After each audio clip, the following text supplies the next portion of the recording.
Assalamualaikum warahmatullahi wabarakatuh. Di sini izinkan kami memperkenalkan nama kelompok kami. Perkenalkan, nama saya Francisca Setiawati Juhadin dengan NIM 2270231042. Saya ditemani dengan dua partner saya, yaitu Saya Nadine Viga Septira dengan NIM 2270231043. Saya Ambrosia Wogadaso dengan NIM 2270231081. di sini kami akan mempresentasikan keamanan cyber atau cyber security.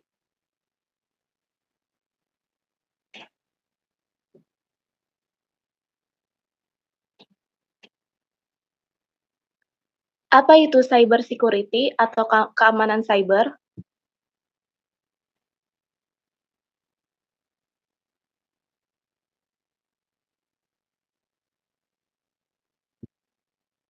Pengertian cyber security. Cyber security atau keamanan cyber adalah disiplin yang mempelajari cara melindungi sistem digital jaringan dari data ancaman. Cyber ini menjadi semakin penting di era digitalisasi saat ini, di mana banyak aspek kehidupan kita bergantung pada teknologi.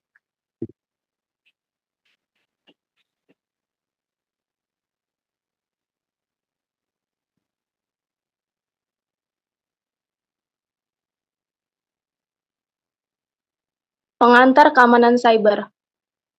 Definisi keamanan cyber.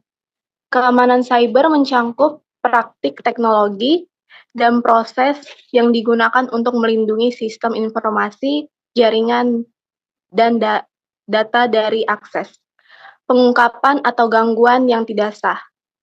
Tujuan keamanan cyber menjaga kerahasiaan, integritas, dan ketersediaan informasi penting bagi individu, organisasi, dan negara.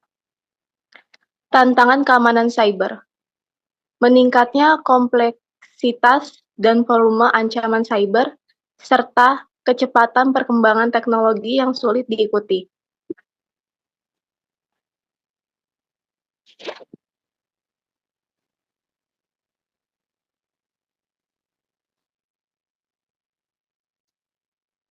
Yang berikut, ancaman keamanan cyber. Yang pertama ada malware. Malware yaitu perangkat lunak berbahaya yang dirancang untuk merusak, mengganggu, atau menyerang sistem komputer. Yang kedua ada peretasan. Peretasan merupakan upaya ilegal untuk mengakses dan mengendalikan sistem komputer atau jaringan tanpa izin. Yang berikut ada pencurian data. Pencurian data yaitu pengambilan informasi rahasia atau sensitif tanpa izin dari pemiliknya. Dan yang terakhir, ada penolakan layanan, yaitu upaya untuk melumpuhkan sistem atau jaringan sehingga tidak dapat diakses oleh pengguna yang sah. Perlindungan data dan privasi. Yang pertama ada enkripsi. Enkripsi yaitu mengubah data menjadi bentuk yang tidak dapat dibaca tanpa kunci khusus untuk melindungi dari akses yang tidak sah. Yang kedua ada manajemen hak akses, yaitu mengontrol dan membatasi siapa saja yang dapat mengakses informasi sensitif berdasarkan otoritas dan kebutuhan. Dan yang ketiga ada kesadaran pengguna, yaitu mendidik pengguna tentang praktik yang aman dalam menggunakan teknologi dan menangani informasi pribadi.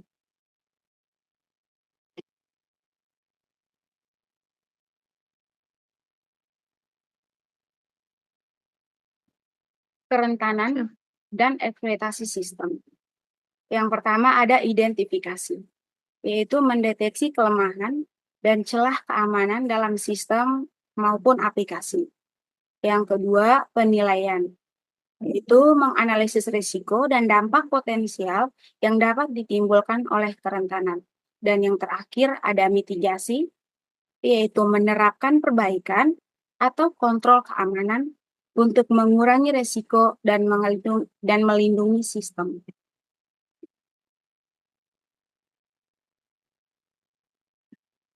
Oke, untuk selanjutnya ada keamanan cyber dan komunikasi. Yang pertama ada firewall, yaitu mengontrol lalu lintas jaringan dan memblokir akses yang tidak sah. Untuk kedua ada VPN, yaitu membuat koneksi aman dan terenkripsi antara perangkat dan jaringan. Ketiga ada IDS atau IPS, yaitu mendeteksi dan mencegah aktivitas mencurigakan dalam jaringan. Untuk yang keempat ada enkripsi, yaitu melindungi kerahasiaan data selama transmisi melalui jaringan. Selanjutnya, manajemen risiko keamanan cyber. Pertama, identifikasi risiko. Mengenali ancaman dan kelemahan yang dapat berdampak pada sistem dan data. Kedua, analisis risiko. Menilai kemungkinan dan dampak dari risiko yang teridentifikasi. Ketiga, mitigasi risiko. Menerapkan kontrol dan tindakan untuk mengurangi atau menghindari risiko.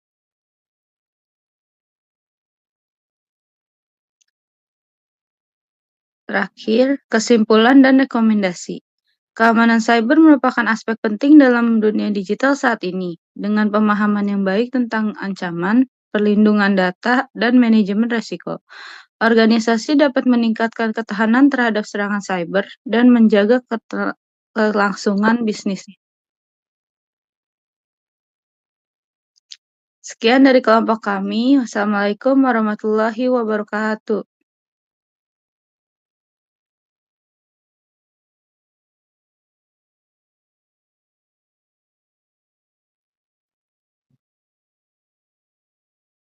Assalamualaikum warahmatullahi wabarakatuh. Perkenalkan, nama saya Francisca Setiawati Juhadin dengan NIM 2270231042. Saya ditemani dengan dua partner saya, yaitu Saya Nadine Viga Septira dengan NIM 2270231043. Saya Ambrosia Ugadaso dengan NIM 2270231081. di sini kami akan mempresentasikan dengan judul materinya adalah Internet of Things.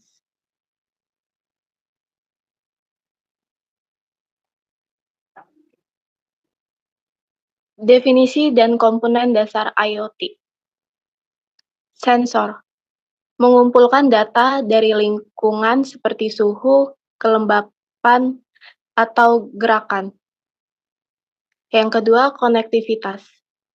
Mengirim data ke cloud melalui berbagai protokol komunikasi.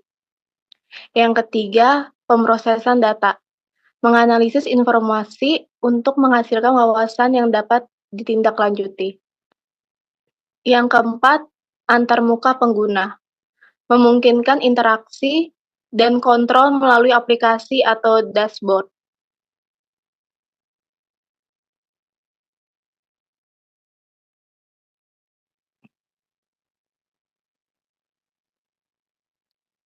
Aplikasi IoT di berbagai sektor. Ini ada 3. Yang pertama itu rumah pintar. Otomatisasi perangkat rumah tangga untuk kenyamanan dan efisiensi energi. Yang kedua, kesehatan pemantauan pasien jarak jauh dan manajemen perawatan yang lebih baik. Yang ketiga, transportasi sistem manajemen lalu lintas cerdas dan kendaraan terhubung.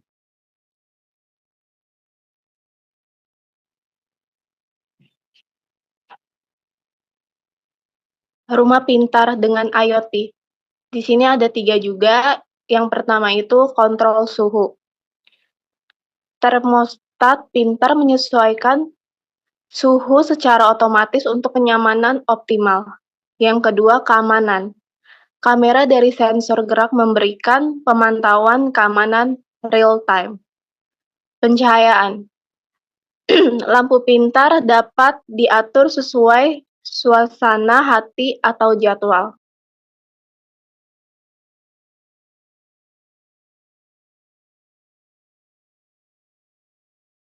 Selanjutnya ada IoT dalam kesehatan. Terdapat 3. Yang pertama, pemantauan jarak jauh. Dengan adanya perangkat wearable, dapat mengirim data kesehatan pasien secara real-time ke dokter.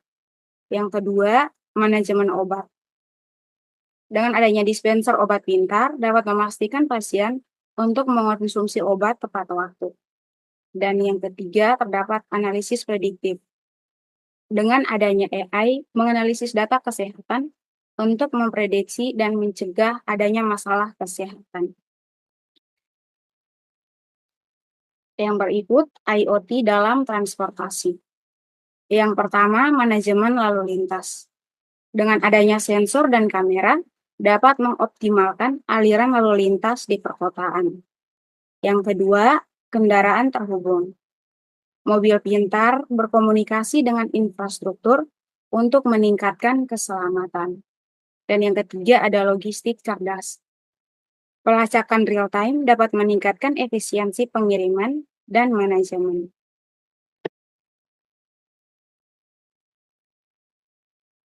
Yang berikut, IoT dalam industri. Yang pertama, pemantauan mesin. Sensor dapat mendeteksi kerusakan mesin sebelum terjadi dan mengurangi waktu henti. Yang kedua, optimalisasi produksi. Analisis data real-time dapat memungkinkan penyesuaian cepat dalam proses produksi.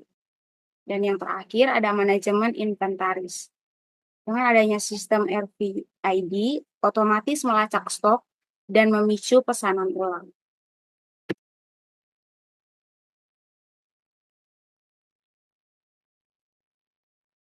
Yang berikut, manfaat dari penggunaan IoT. Yang pertama, efisiensi.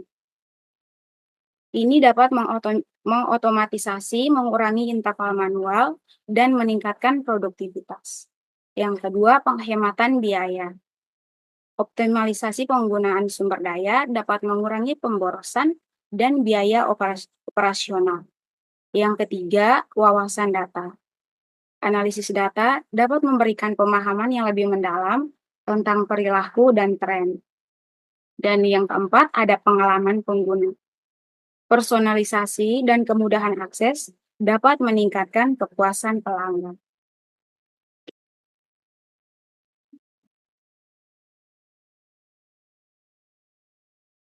Untuk selanjutnya, ada tantangan keamanan dan privasi dalam IoT. Pertama, kerentanan perangkat. Banyak perangkat IoT memiliki keamanan yang lemah, rentan terhadap peretasan. Kedua, privasi data. Pengumpulan data yang luas menimbulkan kekhawatiran tentang penyalahgunaan informasi pribadi. Ketiga, standarisasi. Kurangnya standar keamanan universal menciptakan celah dalam ekosistem IoT. Selanjutnya, ancaman keamanan dalam IoT. Pertama, serangan botnet. Perangkat IoT yang disusupi dapat digunakan untuk serangan DDoS masif. Kedua, man in the middle. Penyerangan dapat menyadap komunikasi antar perangkat dan server. Ketiga, kebocoran data. Informasi sensitif dapat dicuri dari perangkat IoT yang tidak aman. Kesimpulan, Internet of Things atau IoT telah mengubah cara kita berinteraksi dengan lingkungan melalui konektivitas perangkat sehari-hari dengan internet. Menciptakan ekosistem pintar yang lebih efisien dan nyaman. Aplikasi IoT mencakup berbagai sektor, termasuk rumah pintar, kesehatan, transportasi, dan industri.